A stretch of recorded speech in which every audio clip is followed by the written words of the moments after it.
You're sitting in a dim sum restaurant in Kowloon at 9 o'clock in the morning, sweating through a knockoff Uniqlo shirt, while 3 men in expensive watches stare at you, like you just insulted their ancestors. One of them slides a red envelope across the table. You know what's inside. You also know that touching it means you're officially the stupidest person in Hong Kong. You pick it up anyway.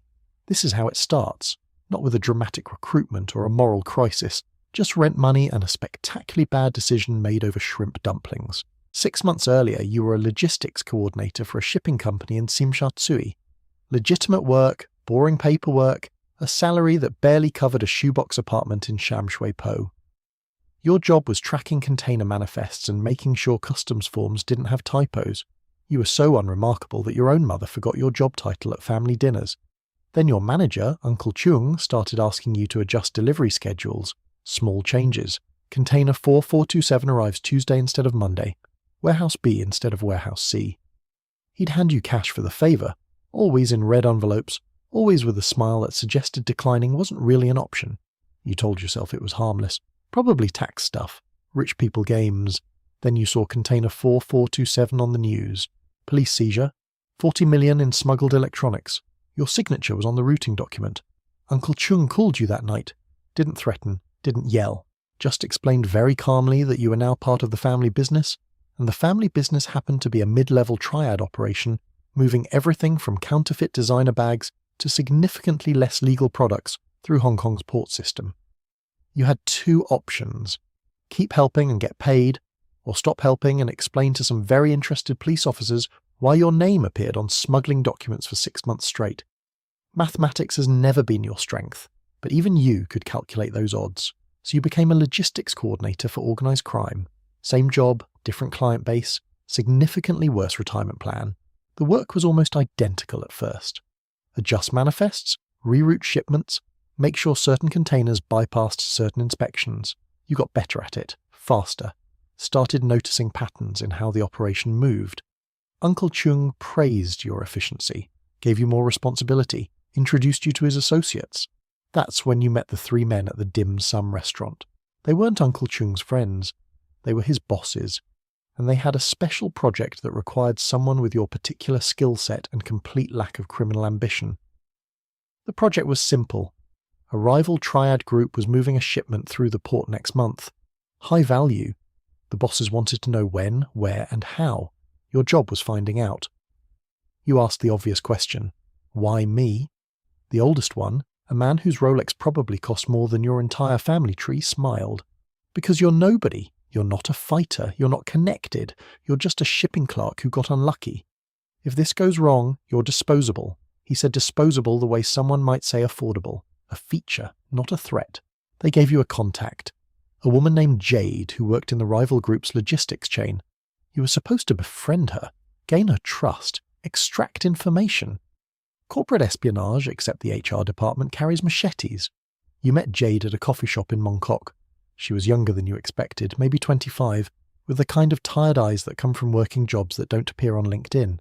You talked about shipping routes and customs codes like 2 people at the world's saddest networking event. She was smart, careful, didn't reveal anything useful for 3 weeks. You started to think maybe you'd just keep having expensive coffee meetings, funded by Triad money, and nothing would actually happen. Then she mentioned a container arriving from Shenzhen. Didn't say what was inside, didn't need to. The way she lowered her voice told you everything. You reported it back. The bosses were pleased. They wanted more, exact dates, warehouse locations, security details. So you pushed harder, started asking questions disguised as small talk. Jade trusted you now, or at least trusted you enough to complain about her job. She mentioned a supervisor who was paranoid about leaks. Mentioned how they changed routes at the last minute. Mentioned, almost casually, that they had someone inside the police feeding them inspection schedules. You filed that information away like it was just another manifest entry. The shipment was scheduled for a Tuesday. Container would arrive at 4 o'clock in the morning. Warehouse 7 in Kwai Chung. Minimal security because the police contact had cleared the inspection schedule. You handed over every detail. The bosses nodded. Told you to stay away from the port that night. You'd get your payment after the job was done. You went home and couldn't sleep. Not because of guilt that died somewhere around week 2. You couldn't sleep because you'd just enabled something that would either make you valuable or make you a liability. In this business, there's no third option. Tuesday morning, Your phone rang at 6 o'clock. It was Uncle Chung. His voice had a tone you'd never heard before.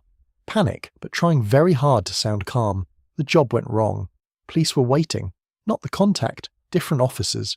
Someone tipped them off. 3 of the boss's men were arrested, the shipment was seized, and now everyone was asking the same question.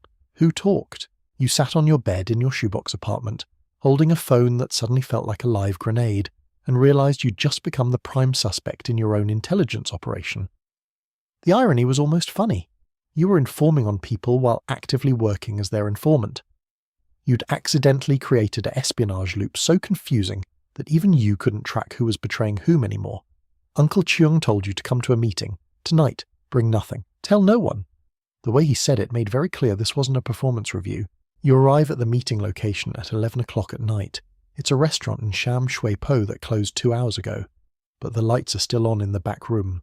The kind of place where the menu is a formality and the real business happens after the health inspector goes home. Uncle Chung is waiting. So are 4 other men you recognise from previous gatherings. Nobody's smiling. One of them is holding a newspaper with a photo of the seized shipment on the front page. The headline screams about Hong Kong's biggest drug bust in 5 years. You sit down. Someone pours you tea. This would be polite in any other context. Right now it feels like a last meal. Uncle Chung gets straight to it. The rival group is claiming they didn't leak anything. Their informant Jade passed a polygraph test this morning, which means the problem came from somewhere else. He looks directly at you when he says this. You keep your face neutral. Years of pretending to care about shipping manifests have given you an excellent poker face. You ask the obvious question. If it wasn't Jade, who was it? That's what we're trying to determine, Uncle Chung says. He slides a piece of paper across the table. It's a list of names. Yours is 3rd from the top. Everyone on this list had access to the shipment details. Everyone on this list is being evaluated. He uses the word evaluated the way someone might say audited, except the penalty for failing this particular audit involves significantly more than back taxes. You scan the other names. 2 logistics coordinators, a warehouse supervisor, a driver, and someone listed only as accountant. You realise with creeping horror that you don't actually know who half these people are. You've been so focused on playing spy that you forgot you're embedded in an actual organisation with actual operational security. One of the other men speaks up. He's older, missing 2 fingers on his left hand, which in triad circles is either a sign of extreme loyalty or extreme failure. He suggests a simple solution. Isolate everyone on the list until the leak is identified. Isolation in this context means something between house arrest and a very uncomfortable interrogation. You're calculating how long you can survive an interrogation when your phone buzzes. Everyone at the table freezes. You're not supposed to have your phone on during meetings like this. It's basic operational security, which apparently you've just violated in front of the people who are already suspicious of you. Uncle Chung nods toward the phone. Answer it. On speaker. You press the button. It's your landlord. She's calling to tell you that 2 police officers came by your apartment an hour ago asking questions. They wanted to know about your work schedule, your visitors, whether you'd been acting strange lately. The table goes completely silent. You can hear your landlord breathing on the other end, waiting for a response that you can't give because 5 triad members are staring at you like you just grew a second head. You thank her and hang up. Your brain is moving faster than it has in your entire life. The police visited your apartment. Either they're investigating you as part of the shipment bust, or they're investigating you for something else entirely. Neither option is good, but one is significantly worse when you're sitting in a closed restaurant with people who specialise in making problems disappear. The man with missing fingers leans forward. He asks a question so direct it feels like a slap. Are you working with the police? You laugh. It's not strategic. It's pure nervous system malfunction. You laugh because the question is so absurd and so accurate at the same time that your brain short-circuits. You're not working with the police. You're working with a private intelligence firm that sometimes shares information with the police, which is technically different but functionally identical. Uncle Chung doesn't laugh. He asks why the police are interested in you. You tell him the truth, or at least a version of it that won't get you killed in the next 5 minutes. You explain that you used to do background checks for corporate clients. One of those clients had connections to a fraud case the police are investigating. They probably just want to ask routine questions. This explanation is maybe 30% true, which in your current situation counts as radical honesty. The man with missing fingers doesn't look convinced. He suggests bringing you to someone who can verify your story, someone with equipment. He doesn't specify what kind of equipment, but the way everyone else at the table avoids eye contact tells you it's not office supplies. Uncle Chung holds up a hand. He's thinking. You can see the calculation happening behind his eyes. Bring you in for enhanced questioning and risk losing a useful intelligence asset, or trust you and risk the entire operation if you're actually the leak. He makes a decision. You're going to prove your loyalty. Tomorrow morning, you're going to meet with Jade again. You're going to tell her that your side suspects a leak and wants to establish a secure communication channel. If she agrees, it means she's still compromised and you're clean. If she refuses, it means she knows something you don't. This plan has more holes than a screen door, but you nod like it's brilliant strategy. The meeting ends. You walk out into Sham Shui Po at midnight, and your phone immediately buzzes again. Different number. You answer it. It's your handler from the intelligence firm. She sounds annoyed. She tells you the police visit was a mistake. Wrong address. Clerical error. They were actually looking for someone in the unit above yours. You stand on a street corner in Kowloon holding a phone, realizing that the crisis that almost got you killed tonight was caused by a data entry error in a police database. The meeting you just survived, the interrogation you barely avoided, the loyalty test you're now required to pass, all of it triggered by someone typing the wrong apartment number into a computer. You start laughing again.